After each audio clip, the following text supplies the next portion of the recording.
Good afternoon, everybody. From Germany, it's 4 p.m. and good morning to everybody in the United States. Today, I have the privilege of inviting Dr. Christy Sutton to talk to us about the importance of iron and anemia. So let's invite Dr. Christy and then we can discuss.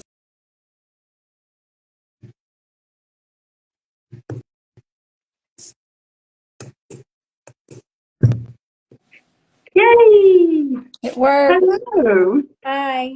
Okay, I am struggling with my earphones to connect. I'm quickly going to see if I can just fix this because it makes the sound on the recording so much better. Okay. This is the second time I'm using them and it's not working. Do I sound okay? Perfect. I connected. Yes, you sound perfect. Okay, great. Thanks. Good morning. Good morning. Okay, so we have about 30 minutes to do this important discussion. Thank you very much for your time. I really appreciate you coming live with us. So I want to just introduce you to everybody. Dr. Christy Sutton is a chiropractic doctor in Dallas, Texas. She focuses on nutrition and applied kinesiology. She's also the author of 2 books. Her newest book is The Iron Curse. And then her first book is The Genetic Testing, Defining Your Path to Personalized Health Plan. So, and today we'll be discussing the importance of iron and anemia and how we can help our bodies recover from anemia. So, Dr. Christy Sutton, what is the role of iron in the body and why is it important that when we have low iron that we need to increase it? So iron is required for basically carrying oxygen throughout the body, and you need oxygen for making energy and just everything. So if you don't have enough iron, you're not going to get enough oxygen throughout your body, and then that's going to make you tired and everything's going to go downhill from that point. Okay, so is it safe to say that if people who are struggling with anemia, that is why it can lead to depression or other mood disorders because the brain might not get enough oxygen? Yeah, absolutely. Okay. All right, but that's just something I've seen with somebody close to me. And I just wanted to, put it out there because I think a lot of people don't understand, specifically when it comes to teenagers, they don't understand the importance of it and to take their supplements when they really need it. So it can lead to depression and it can lead to mood disorders when we have anemia. Yeah, and it can lead to low focus, also decreased ability to focus. So a lot of kids get diagnosed with, ADD or ADHD, and the problem is they just don't have enough iron.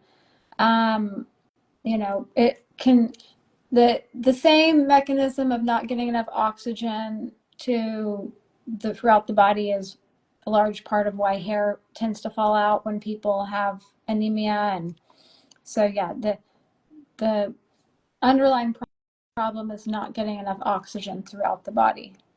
Okay, well, that is excellent. Thank you. So can you explain to us what is anemia? Because from my understanding, there is different types of anemias. And I think a lot of women, when they get diagnosed and say, okay, you've got anemia, they might not know what the different types of anemia is. And they might not know exactly why they have anemia. Is it always iron related or is there other things that can be related to as well? So anemia simply means that you're not getting enough oxygen throughout your body. Oxygen is not being delivered as it should be to your tissues because you don't have enough healthy red blood cells or healthy hemoglobin. That's all it means. And Okay, so it's basically that you don't have enough red blood cells. Your hemoglobin is not either formed properly, it hasn't matured, or something like that. It's just not always about the iron. Yeah, the definition of anemia is that you're not getting enough oxygen to the tissues because either you don't have enough healthy red blood cells or healthy or enough hemoglobin. And so you can have normal red blood cells and low hemoglobin and be anemic because you're not getting enough oxygen to the tissues because you have low hemoglobin. Or you can have normal hemoglobin and have low red blood cells. or unhealthy red blood cells, and then you're anemic, because the net effect is the same. You're not getting enough oxygen to the tissues. Okay, that's excellent. Thank you. Okay, so can we have sufficient or excess iron and then still have anemia, correct? Yeah, that's common. It's called iron loading anemia. Can you explain that a little bit for us, please? Yeah, so you see this in a couple different categories of people. Sometimes I'll see it in people that have like hemochromatosis and they're being treated, and the treatment is removing a lot of blood, and so they actually become low in red blood cells or low in hemoglobin while they still have too much iron in their body.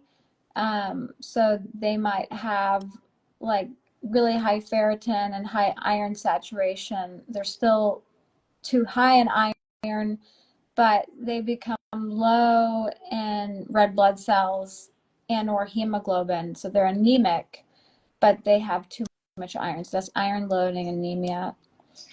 Sometimes Okay. you'll see it in people with hemolytic anemia too. Yes. So it is safe to say not everybody with anemia needs iron. It Oh really yeah, for depends sure. on if Because it there's, is iron deficient anemia. yes, it's so unless you have iron deficient anemia, then if you have iron deficient anemia, you need iron. But if you have one of the many other types of anemia, then you don't need iron.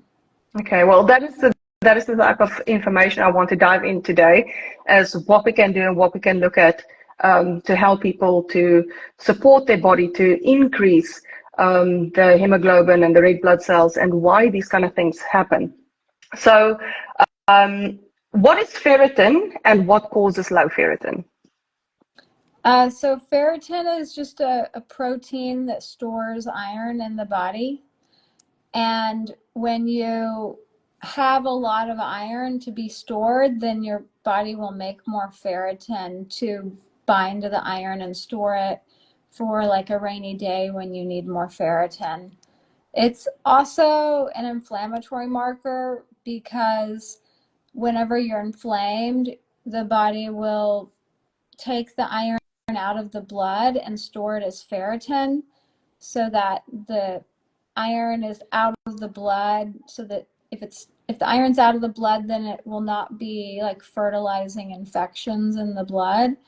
And so when people are inflamed, the body makes more ferritin. You make more ferritin, but that's a temporary increase in ferritin, whereas a increase in ferritin from having a lot of iron, too much iron in storage, that's more of a prolonged chronic increase in ferritin. Okay, excellent. Okay, for people with low ferritin, so that is just basically their body has been using up all these iron because there isn't sufficient iron in the blood to use, correct? So low Yeah. ferritin is that always then a sign of iron deficient anemia? Yeah, if you have low ferritin, your body doesn't have enough iron to available to store to store as Yeah. ferritin. There's no reason for your body to waste the energy to make ferritin if there's not enough iron there to bind to it to Okay. store. All right, excellent. Okay, and then occult blood, and how does that contribute to anemia? What is occult blood? Because I think people might have heard it, but they might not really understand what is occult blood. Um, where are you? I'm just curious. Oh, sorry. You're talking about in Germany Oh, you're in or? Germany. Yes. Okay. Sorry, I Yeah, am yeah, in because Germany, but I'm a South African. you're South African. Okay. Yeah. Okay, wonderful. I Okay, assume it's the so accent of how I pronounce it. okay, so occult blood, to answer your question, occult blood is when you don't, basically when you have a small amount of blood loss in through your stool, through your digestive system, but it's so small that you don't know about it. So there's definitely blood loss, but you're not aware of it. That's occult blood loss. And it can, I said small, but that's really not fair. I shouldn't have used the word small. You have blood loss through your digestive system, but you're not aware of it. And it can be significant. It can be a large amount of blood loss. Okay. And what contributes to this blood loss? Is it chronic disease? Is it the use of non-steroidal anti-inflammatories? Or what contributes to this type of blood loss? Well, if you have blood loss through your digestive system, it can be really anything. It could be that you have, ulcerative colitis or inflammation in your digestive system, and you have a bleeding ulcer. That's really common. It could be having, like if you have an H-Pylori infection, then you can have a bleeding ulcer and you can lose blood that way. You could have, it's real common with people that are drinking a lot or taking, like you said, NSAIDs, aspirin. One of the reasons they changed the recommendations on who takes aspirin is because so many people were getting GI bleeds and dying from that. But steroids definitely will thin the lining of the gut, increasing the risk of a GI bleed. There's lots of different reasons people can lose iron and blood through the digestive system. And you just have to figure out, one, that you have the problem by getting like a blood stool test, or sometimes they'll catch it on like a EGD or a colonoscopy, a scope, but you can do a stool test to see if you have blood in your stool, and then you've got to figure out why and how to fix it, which the most important thing is to figure out why. Okay. So having this situation, does it always lead to anemia, or is it rarely that it will lead to anemia? Well, it depends on how much blood you're losing. It doesn't always lead to anemia, but it certainly increases the risk for anemia. Okay. If it's like a small amount of blood loss, then it's not as high of a risk. But for example, if you're a female that's already, low in iron because of pregnancy and menstruation, and maybe you're not eating or absorbing enough iron through your digestive tract, then even a little bit of blood loss every day through the digestive system, it can be a serious factor in complicating and making it hard to get your iron levels up. Whereas if you're like, let's say, a man with a hemochromatosis gene and you have a GI bleed, then the GI bleed might actually be helping you from getting too high in iron. And so it's just a case-by-case basis. But I can tell you, if you have a man that has, a hemochromatosis gene and they're eating iron-rich foods and they are anemic, then you better look at their digestive system for there's something wrong. Yeah, that makes sense. Okay, so there is nutrient deficiencies as well as chronic diseases that can lead to different forms of anemia. So what different chronic diseases leads to anemia? Yeah, so there's something called anemia of inflammation or anemia of chronic disease. And that's where because you have so much inflammation, you develop, the body does something where it creates more hepcidin, which is like this protein that will decrease iron absorption. So when you're inflamed, the body makes more hepcidin. It's like an anti-inflammatory decrease iron absorption protein. And when you're inflamed, your body makes more of that hepcidin, and then you don't absorb iron because the hepcidin decreases iron absorption. But then also you put all of the iron that you do have in your blood into the storage molecules of ferritin. And so that's the mechanism that causes anemia of inflammation or anemia of chronic disease. But it can be any chronic condition. Like if you just have, let's say, like a chronic infection or chronic inflammation from autoimmune type issues.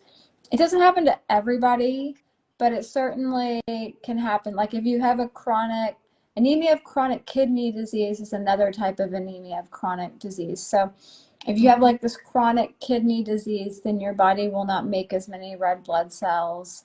So there's multiple different types of anemia of chronic disease, but anemia of inflammation is specifically on labs where you get this high ferritin and like low iron, and that can cause iron deficient anemia, like even low red blood cells, low hemoglobin, because you don't have enough iron because it's all in storage because you're inflamed. Yeah, okay, excellent. Okay, so the different type of diseases that can lead to anemia. So are we then specifically looking at the GI tract for diseases, like for instance, Crohn's disease, celiac disease, IBS, IBD, anything like that? Are they the ones that are more common or more prone to leading to anemia?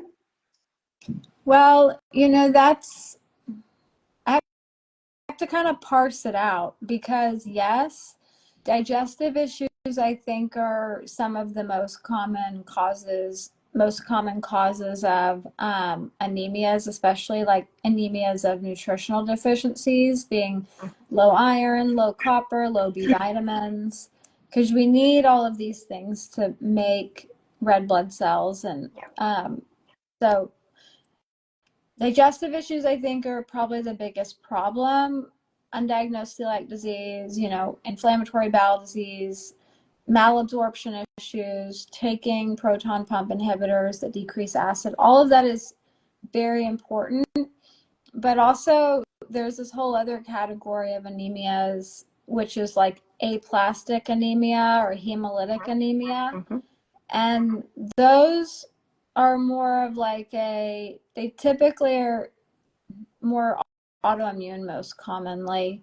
And that's just where you don't have enough red blood cells because either your body's damaging them too much or just not making the red blood cells enough. So there's lots of different reasons. And you kind of have to understanding the labs. And I try to go through, in the iron course, I try to go through the labs to kind of help make that situation clear, and it can be confusing.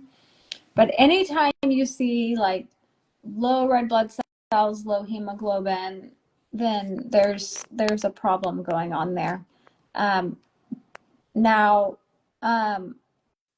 sometimes people get really technical and they start saying things like, well, you have iron deficiency without anemia because your hemoglobin's normal, but you know, you're low in iron and low in ferritin. Technically, anemia, iron deficiency anemia is where you have low hemoglobin. I don't tend to get that technical about it. Like, if you think about what happens when you have low iron, you're not going to be getting enough oxygen to the tissues because there's just not enough oxygen to like bind to the hemoglobin to carry the oxygen to the tissues. So you can have iron deficiency, like low iron, low ferritin with a normal hemoglobin, and that's technically iron deficiency without anemia. But in my mind, like, that's not even a helpful way to parse it out because the sum is the same. Like, if you have low iron, you're not going to be getting enough oxygen to the tissues, regardless of if you have low hemoglobin or not. So, but some people like to get technical about it. In my mind, like, maybe because I'm a clinician, I try to think about things more like, how is this going to change the game plan? And it doesn't really. Okay, excellent. All right, so I want to dive a little bit into the nutrients that affects anemia. So what are the roles? Okay, we now discussed iron, magnesium, zinc, B12, B9, B6, B2, vitamin D3, vitamin C, vitamin A, and even cholesterol in preventing anemia. And if we have these deficiencies, what types of anemias would we see most commonly? So the most common, outside of iron, the most of the what you listed, the most common deficiencies that you tend to see, that I tend to see causing anemia, is low B vitamins, and low B vitamins cause the red blood. If you don't have enough B vitamins, your red blood cells are going to be too big, and then because you need those B vitamins for the red blood cells to get smaller. Like when red blood cells are made in your bone marrow, they start out really big, and then like they basically kick out everything out of the red blood cells. Like there's no mitochondria in there after everything's done. By the time the red blood cells go into the blood, it's just bags. The red blood cells are just filled with basically hemoglobin, and the hemoglobin binds to iron. Now, if you don't have enough B vitamins, then what happens is in the bone marrow, you can't like kick everything out.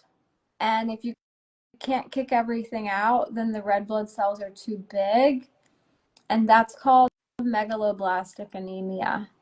And on labs, that'll show up usually like a high MCV. And the most important B vitamins for that type of anemia are B9 and B12. Yeah. B6 is also important, but mostly it's B9 and B12. So if you're getting adequate B9 and B12 and B vitamins, then you shouldn't have, and absorbing and everything's working right, then your red blood cells should be a normal size. The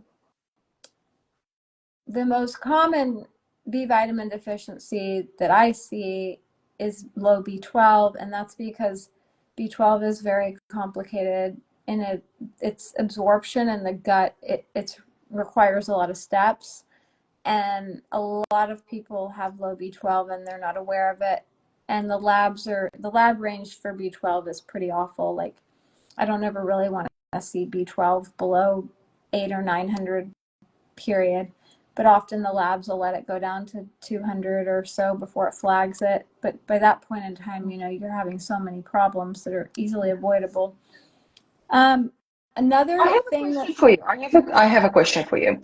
I've seen in a different interview that you've done, you've explained how when the blood cells are too big, they cannot go through the capillaries and then they break, and that is contributing to anemia as well.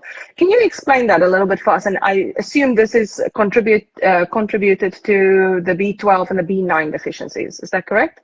Yeah. So if your red blood cells are too large, either because you don't have enough B vitamins, or if red blood cells are also like abnormally shaped, like with people that have thalassemia or sickle cell, like their red blood cells are like not shaped correctly. And then it's the same problem. Like as the red blood cells go through the capillaries, they get chewed up and damaged faster because the capillaries get really, really small. And the smallest increase in red blood cell size is enough to just really destroy those red blood cells much faster than they should be destroyed. And then when that happens, you can become low in red blood cells, because on labs, you might, if this is like a chronic thing, then what happens is sometimes you'll become low on red blood cells because your body cannot make red blood cells fast enough to keep up with them getting damaged too quickly. Because red blood cells should last about 120 days. So if your red blood cells are only lasting like 60 days, that's a huge difference. Your body's going to have a hard time keeping up with that production rate, and eventually often the red blood cells get low. Does that answer your question? Yes, yeah, perfectly. Thank you. Yeah. Okay, and then the microcytic anemia, the one where they're too small. So I have, when I've done some research, that seems to be connected to either a hidden B12 or a B6 vitamin deficiency. Does that sound correct? Microcytic anemia, where it's too low, that's typically low iron. That's typically low iron. There was something else I was going to say about there's another type of megaloblastic anemia that I feel like I need to mention because I Yes, think please. this gets missed a lot. So if you have like a high MCV on labs, Mm-hmm. then it can be from low B vitamins, but it can also be from alcohol abuse. And alcohol abuse can cause low B vitamins, but sometimes you'll see people that like they definitely are taking B vitamins, their B levels are good, everything's good, but they still have this high MCV. And if they stop drinking and their liver heals up, then that gets better. So I just wanted to mention that because You that know, that often is gets very, missed. very good. Thank you. That's very Yeah. good. Thanks. But the macrocytic anemia, which is low, like the red blood cells are smaller, that's almost always low iron. Okay. Okay. All right. Okay. And then, so vitamin B2. What is the role of vitamin B2 in hemoglobin formation and maturation and all of those? Um,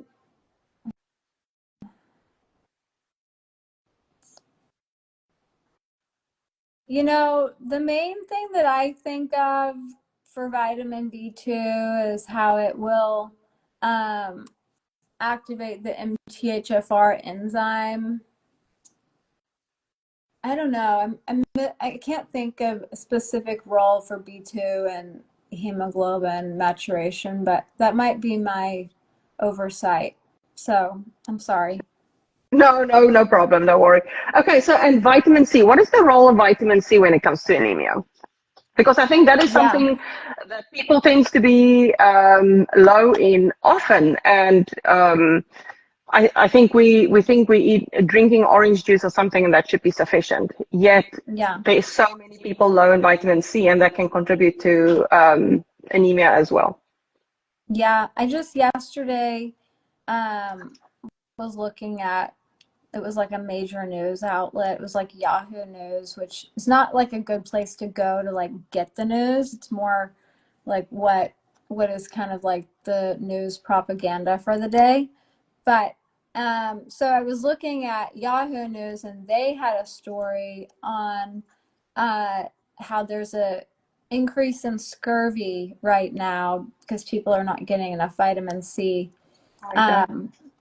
So yeah, so because scurvy is when you are low in vitamin C, Yeah, really low.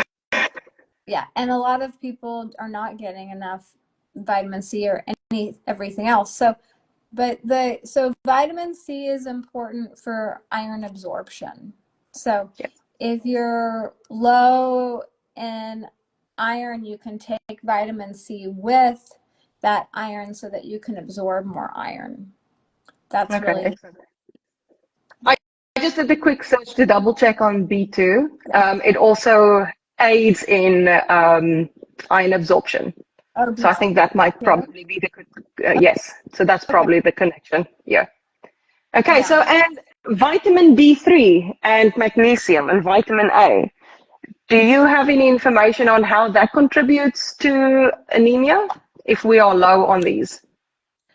Okay. So, I mean, magnesium, I know magnesium can cause more of like a hemolytic anemia type issue if you're low in magnesium. Mhm. And then if you're low in magnesium, that can also cause you to like deposit more iron throughout the body and the tissues. So that's definitely something to think about. All of the minerals like magnesium and zinc and iron and copper and calcium, Mhm. they're all like basically absorbed in what's called the duodenum, which is the first part of your small intestine. Correct. And in a way, they kind of compete with each other. So Mhm. like if you take a lot of zinc, it's gonna not just like bind to copper, but it's also gonna come making you low in copper.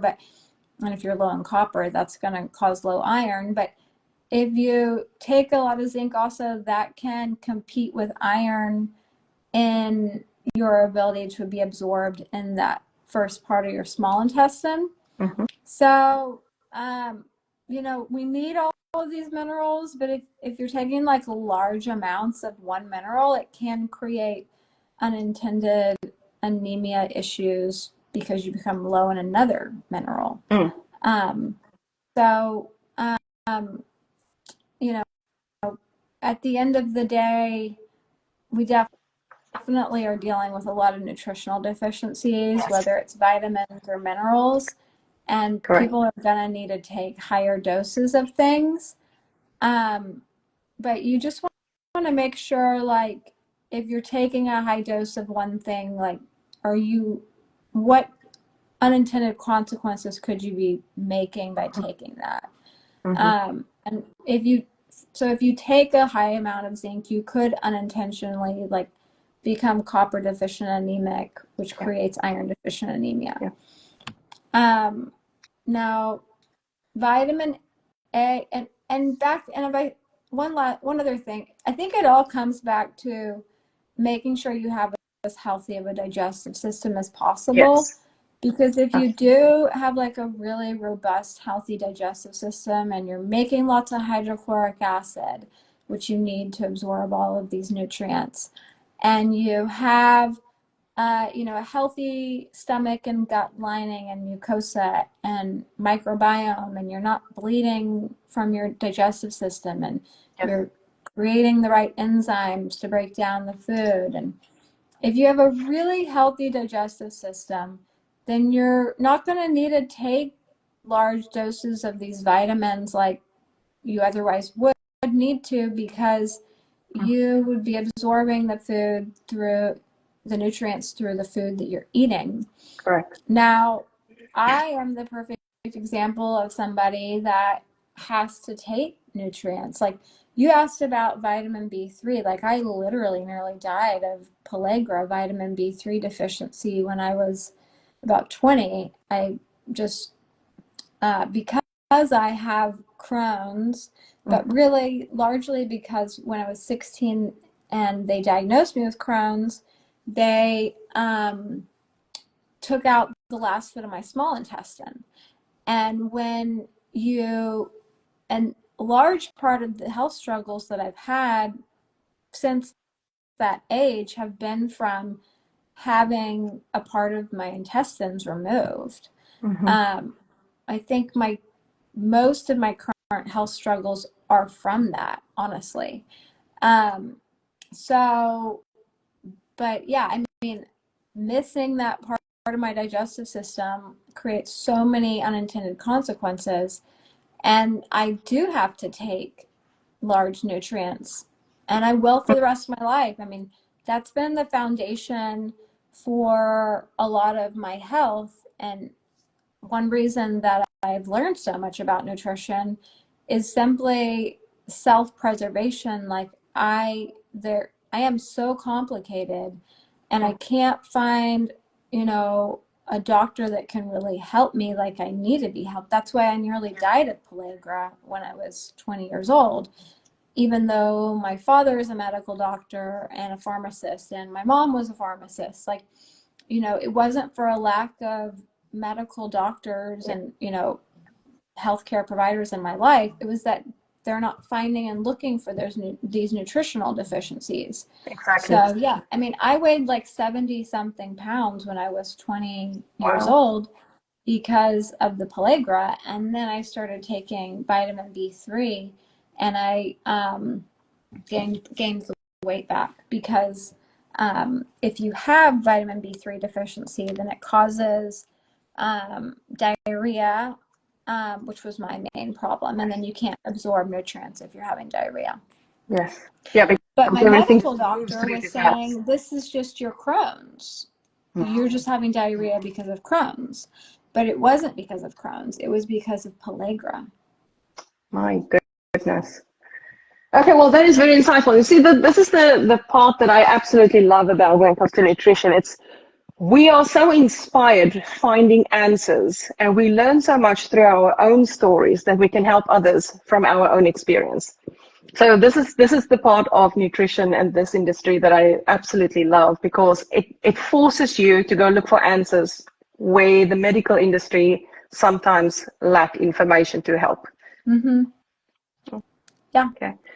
All right. So we looked at vitamin C, and what about vitamin D3, vitamin A, and even cholesterol? How does that help us prevent anemia? Well, you need vitamin A for iron absorption. Mm-hmm. And if you need it for like metabolizing iron. I'm not sure exactly what role vitamin D has in anemias. Is it possibly due to reducing inflammation, so that there's that to control the inflammatory part, so the inflammation won't lead to anemia? Do you think that is the possibility? I mean, that would be my guess. When you're low in vitamin D, you're more likely to get infections.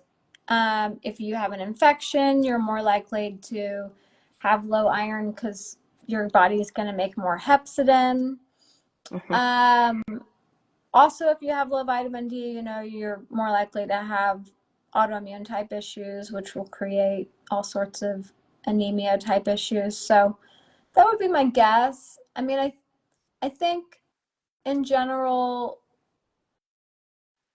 just if you're low in vitamin D, you're going to have more health problems. So you just have to, that's like, to me, a low hanging fruit apple that you just have to fix so that you can go figure out the other problems further downstream. Okay. So, and if there's people that are struggling with low vitamin D, which that is a common problem, so what advice would you give them to increase their vitamin D? Would you suggest magnesium, or what other things would you recommend them to make sure that they up their levels? Well, when I see low vitamin D on labs, and I don't really like vitamin D to get below 60. I know that's higher than the normal lab range, but That's good. Because I don't really want people to have infections and cancer and autoimmune diseases, and low vitamin D is a great way to get all of those things. Yeah. So, and to me, it's an easy thing to fix. I haven't had a hard time getting people's vitamin D levels up if they just follow the directions. And the directions are take a good high quality D3 K2, usually a 5,000 or 10,000. I don't think it's a good idea to stay on a 10,000 for a long period of time unless you're watching your levels really closely. But I don't tend to see people go too high with a 5,000 if we're talking about like adults here. Kids usually need vitamin D too, and they usually need, more of a higher dose than 1,000 IUs a day is what I've seen. But usually kids will need 5,000 IUs because they're just low. So yeah, I mean, also going outside and getting natural vitamin D, but I live in Texas, which is a very sunny state. Yeah. And so my patient population, I'll have people that come in that they're getting a lot of sun, like they're tan and because they've been outside and they still have low vitamin D. And that's because I think our immune systems are just needing that vitamin D to get through all of the challenges that we have, whether it's an infection or environmental, whatever. So, the sunlight is crucial. It does so much more than just vitamin D, but I have not found it hard to get. I think most people that have struggled with getting vitamin D levels up are either not taking a good quality supplement option or not taking enough. And then occasionally, like, I'll get a patient that's like, oh no, I've heard taking vitamin D is bad for you and I'm not going to do that. And you can lead a horse to water. Well, I would love to share from my personal experience here that might benefit somebody else if they struggle with getting their levels up.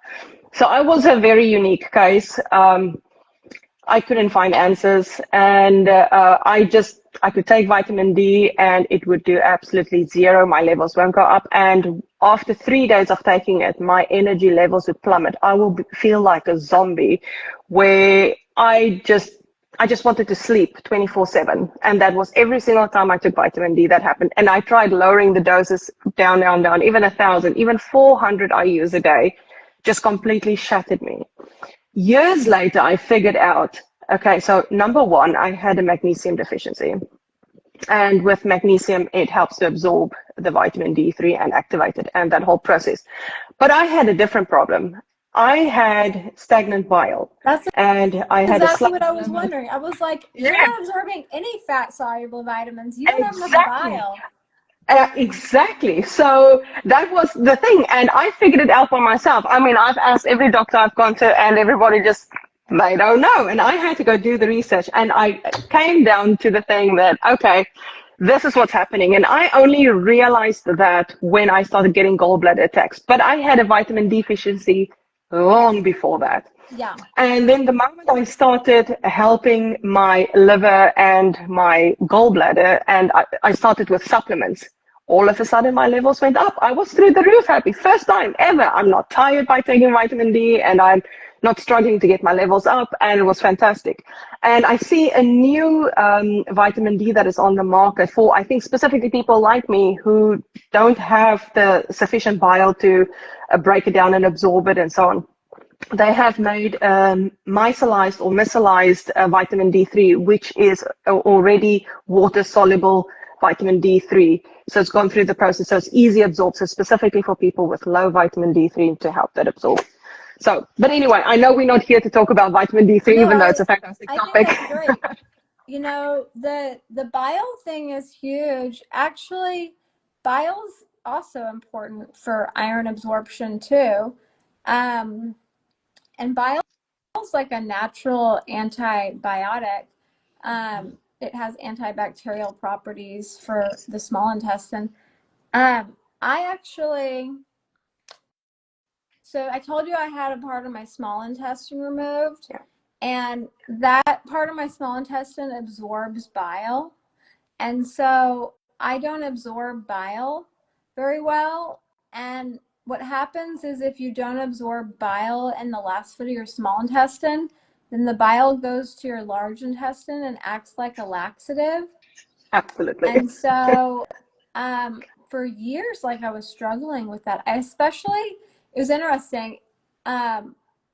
During pregnancy, people make less bile, like women make less bile when they're pregnant. That's why a lot of people need like a gallbladder removal after pregnancy, or have like gallbladder problems while they're pregnant.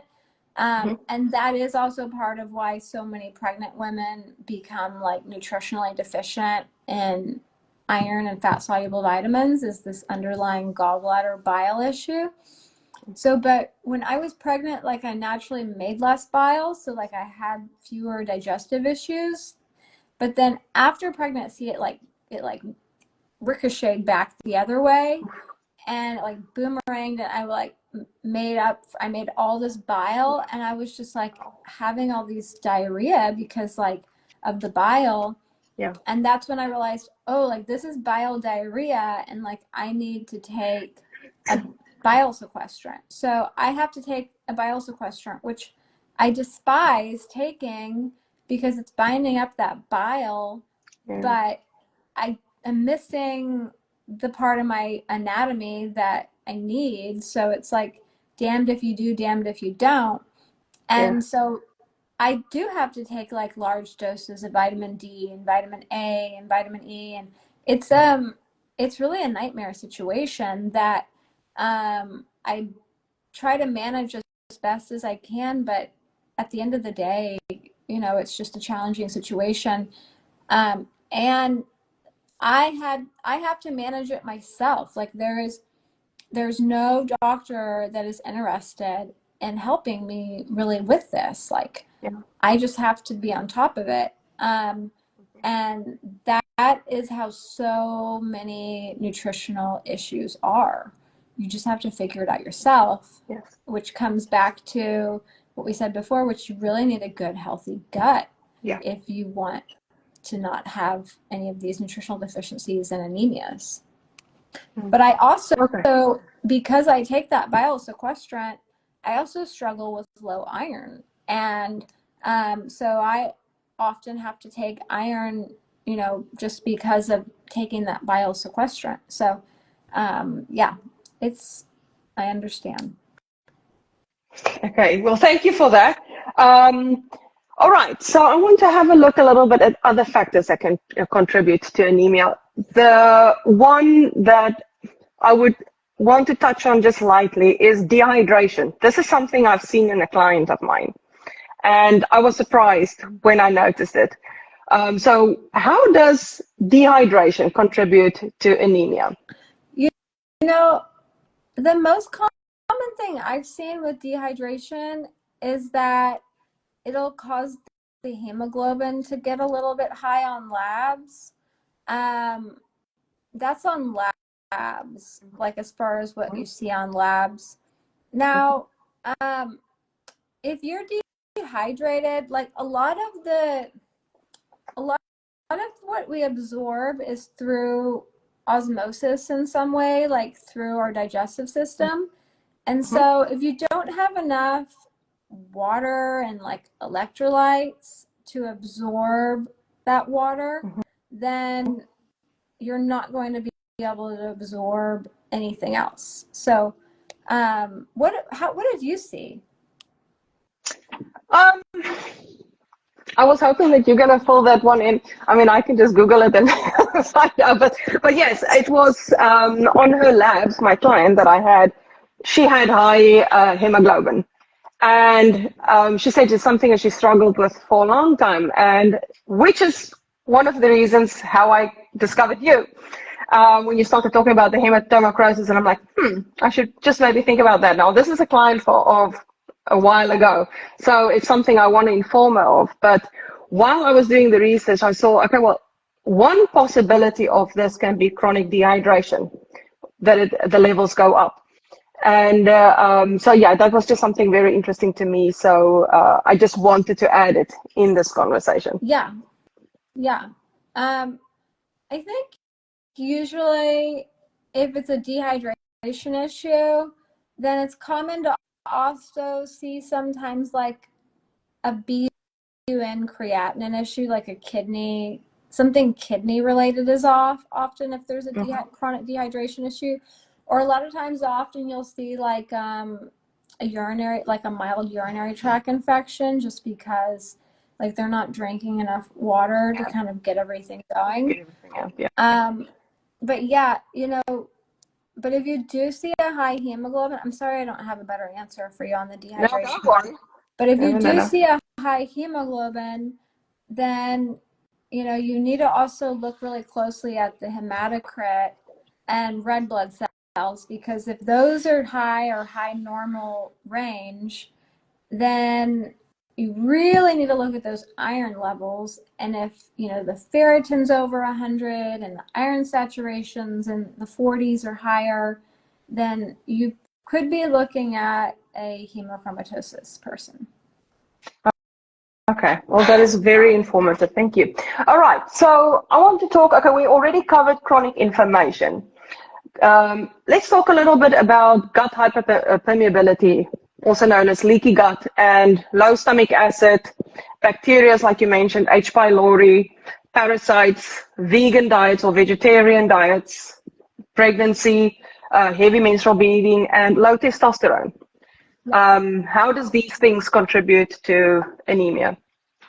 I mean, sounds like that list, they all lead to low iron and they all have different mechanisms of action. So we talked about anemia of inflammation, and then you mentioned low stomach acid. So low stomach acid will cause low absorption of all of the minerals, because you need that stomach acid to basically like absorb all of the minerals.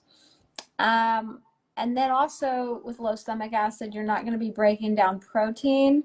So you're going to be also more likely to just not be absorbing your food and protein as well. And a lot of times the symptoms of low stomach acid will be like if you eat meat, especially like a steak, it'll kind of sit in your stomach and like not feel good, like not feel like it's really digesting well.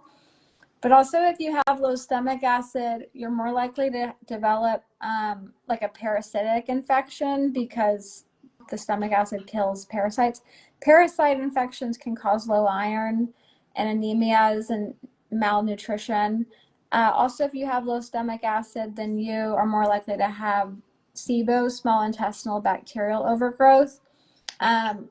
SIBO will increase your risk for anemia and iron deficiency and malnutrition because all of those extra bacteria are like competing for nutrient absorption in your gut. And then if you have low stomach acid, you're more likely to not just have SIBO, but also, or if you have low stomach acid and or SIBO, you're more likely to have leaky gut. Yeah. And if you have leaky gut, then that is going to like break down your intestinal lining barrier, and the cells in the gut are going to become very unhealthy. And then if you have unhealthy cells in your gut, you're not going to be able to absorb nutrients properly. And then you get also with leaky gut, you get more inflammation, which then can cause like more of a anemia of inflammation type issue. Let's see, the menstruation pregnancy piece. This is so common, like for women to struggle with low iron because you lose so much iron when you are bleeding, because our blood is really just filled with iron. And so losing blood through whether it's a GI bleed or menstruation or, pregnancy is not necessarily losing blood, but pregnancy is a huge iron and all nutrient depleting event. And so all of those things will cause low iron. And if you have really heavy menstrual cycles, like you have to get to the root of why. It's often like a hormonal imbalance type issue. Or sometimes women will have fibroids, which is also often a hormonal imbalance type issue. And then pregnancy just is what it is. You just got to get through that period of time. But ideally, women need to go into pregnancy with a pretty robust ferritin and iron levels. Like it would be nice to be, at 100 in your ferritin before you get pregnant, because that pregnancy is going to deplete your iron levels like very rapidly. Even women that have hemochromatosis genes, they almost always have to take iron because pregnancy will deplete iron so tremendously, because you're making not just your own blood volume has to increase to support the placenta, but the placental blood volume. And then, you're making another human being, which requires a lot of blood and iron. And also women that are anemic and iron deficient anemic while pregnant, they, especially like in the first 30 weeks of pregnancy, which is a lot of women, they are more likely to have, their children are more likely to have a lower IQ, like significantly lower IQ, and or like ADD, ADHD. That would explain my last child. Pregnancies in 3 years. Yes, that was rough. Yeah. And I see that a lot. Often, like, I don't know what your situation, but often like the first child is healthier than like the second, and the second is healthier than the third. Not always, but often it's because like with each pregnancy, especially if they're like back to back, yes, the mom becomes more and more depleted in nutrients. Yes. Yeah, I wish I had this information when I have my kids. I mean, the eldest is going to be 18 soon, and the youngest is going to be 15 soon. So it's been a while, but this explains so much of why I have so much issues after having kids. And not just to mention that the moment that you have these kids, and they are also, whether you have one or two or three, or whether they're close or far apart, it's stressful. And that in itself depletes so much nutrients. And so the things that we go through as women, it's really taxing our bodies, and it's so important that we take care of ourselves, because nobody else is going to do it. We are really there. We are there for everybody else, but we need to focus on us in order to also look after them. So yeah, this is very valuable information. Okay, one last one, low testosterone, and how does that contribute? Now, I think that is not such a common issue in younger people, maybe a little bit older, but is that something that's more on the rise with all the diets and everything, that hormones are changing? Yeah. Yeah, I mean, testosterone levels are dropping, right? I mean, with sperm count and all that.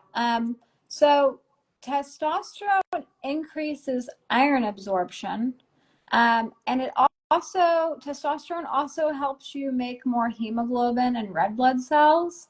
So if you have low testosterone, you're going to be more likely to have low iron, low hemoglobin, low red blood cells. All of these things are going to cause anemia. So if you have low testosterone, then you're more likely to have anemia.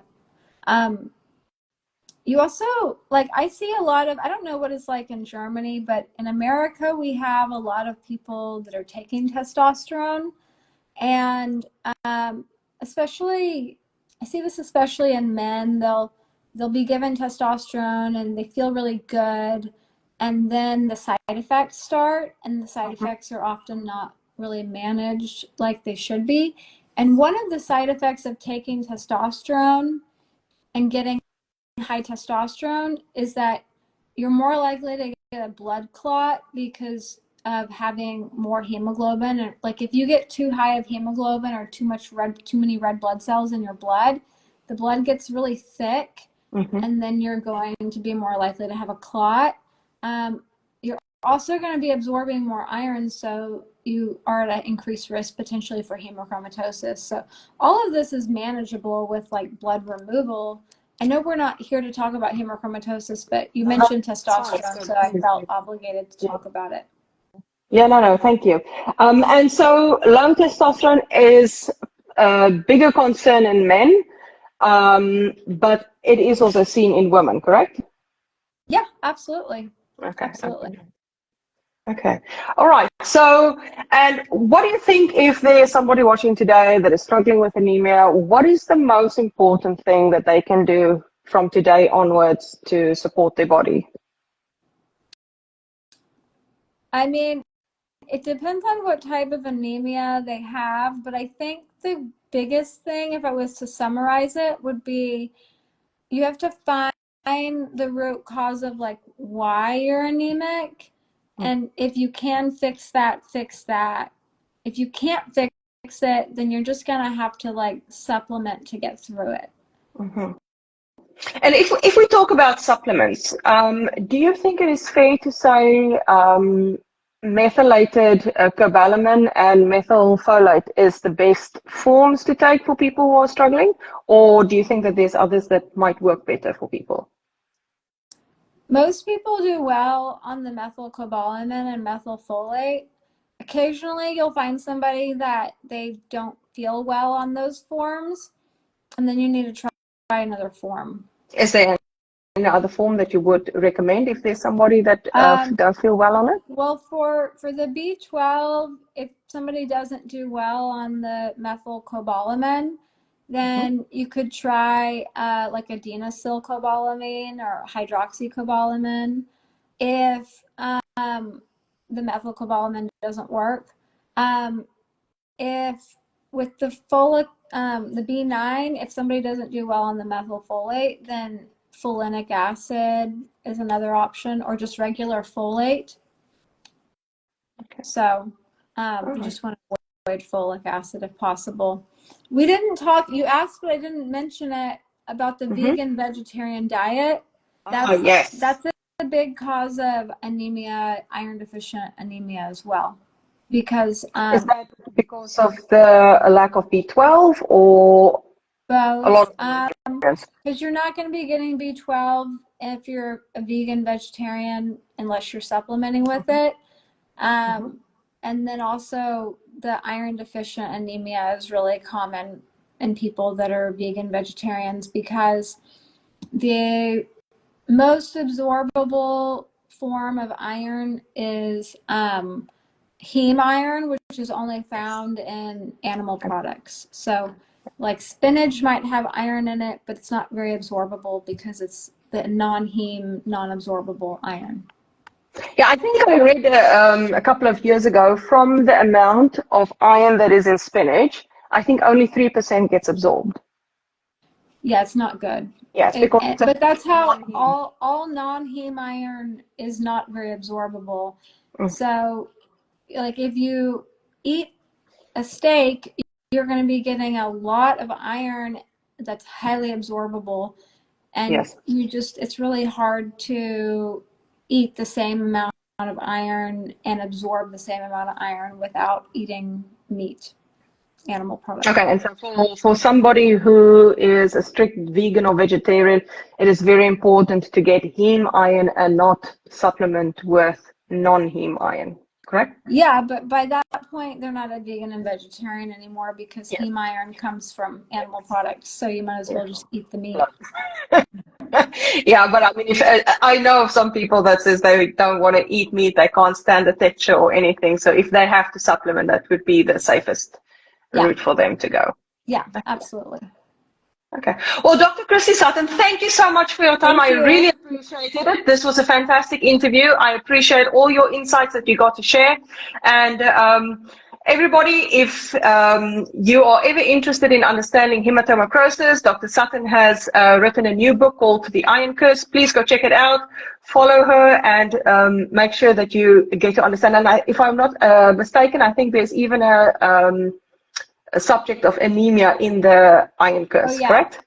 I go into great detail about anemia too, and in the workshop also. Okay, excellent. Familiar with the workshop? Yeah. No, no. I'm sorry I messed up on the schedule. I thank No, you no for problem. accommodating me. No problem. No problem. Thank you for making the time. I appreciate it. Have a good day. Thanks. Okay. Bye. Bye. Bye.